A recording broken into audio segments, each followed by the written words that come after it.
সম্মানের কাছে, উনি প্রধানমন্ত্রী দেশের একজন, ওনার কাছে বিচার চাইতে আসছি। ইমরান তালুকদার বিপি যে কাজটা করছে আমার সাথে, তার নামে যে অভিযোগটা আমি করছি সেটা সুস্থ বিচার করে দেওয়ার জন্য উনি আমার বিচারটা করে দিবেন। আমি ওই বিচার অপেক্ষায় আছি।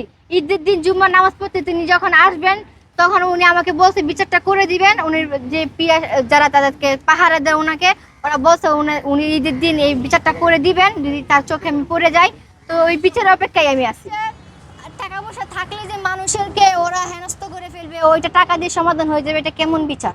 ইমরান তালুকদারের সাথে যাবেন কিনা সমঝোতায়? এটা তো তারা যদি আসে মীমাংসা তো হয়। তারা যদি আসে তখন যখন আসবে তখন বোঝা যাবে। আমার আম্মুর সাথে মীমাংসা যদি করে আমার আম্মু বুঝবে বিষয়টা। ওরা বলছে যে আমি তাদেরকে 10 লক্ষ টাকা চাইছি, আমি কি একটু প্রুফ দিব? আমাদেরকে মোবাইল বলতে হবে না। তাহলে শুনেন, আপনাদেরকে আমি কি প্রুফ দিব যে ওরা এটা দিতে চাইছিলাম না। এই কথাটা কে বলছে? যে ইয়াবাকুর রনি বলেছে।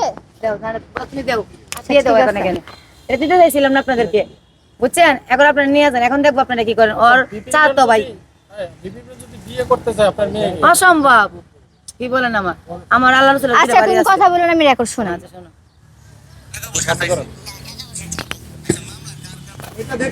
এটা দেখছে টাকার কথা জিজ্ঞেস করতে ওটা না, ওইটা ওইটা বল দিয়ে দাও। হ্যাঁ, এর সুস্থ বিচার চাই আমি। টাকা পয়সাও চাই নাই, যাতে বিচার দেখিয়া জনগণ পৃথিবী মানুষ ঠিক হয়ে যায়। এই মেয়েটা এরকম করছিলাম, করার পর আমার বিচার হয়েছে। টাকা পয়সা কিনে দিতে, টাকা পয়সা বাড়ি গাড়ি আল্লাহ রসুলের দয় আমার কম বেশ কিছু না কিছু আছে।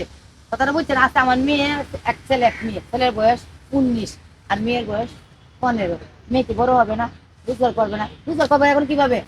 আর লোক কি এটা যেটা নিশা উঠটা হিরোইন চিড়ে ও তো ইয়াবা সেবন করে, ওর চেকআপ করতে নিয়ে গেলে ইয়াবা সেবন গান আর বলে কিন্তু ভাষা নাই। এগুলো ছাড়া আমি চাই বিচার। এক কথা যাচ্ছে, চলো চলো রকি আমরা বিচার চাই, আর কিছু না। শুনেন, সুরে হাত দেয় নাই, প্রমাণ নাই, না ভিডিও দিব, একটা ভিডিও আপনাকে আমি দিব। আমার যে লোকের আমি বিয়ে করাই, কোর্টের বিয়ে কাজগুলো আমি করাই, আমার বাসার বিয়ে করাইছে কোরআন শরীফ দিয়া, ওইভাবে তো করাইছি। মানে তারপরে একটা ইয়ে আছে না, আইনের মাধ্যমে একটা ইয়ে আছে না, প্রথম করে করে ওইটা আমি কোরআন শরীফ দ্বারা করেছি। ওই লোকটা সেনাবাহিনী সামনে দেখতে পারেন, আমি বিয়ে করি নাই। যখন ওই মোবাইলে ভিডিওটা ছিল, এখন আমার মোবাইল আছে, এই ভিডিওটা মহিলা কান্না কথা দোষী মহিলা, তখন কিন্তু সেনাবাহিনীর সামনে কোরআন লইছে মসজিদে উঠছে। কেন গাইছে? কার জন্য গাইছে? বাসায় বলছে তাই না? 12টায় বাসায় গেছে। আমি মুখে কিছু বলবো না, আমি অনেকবার বলছি আর কিছু বলতে চাই না। না, ভিডিও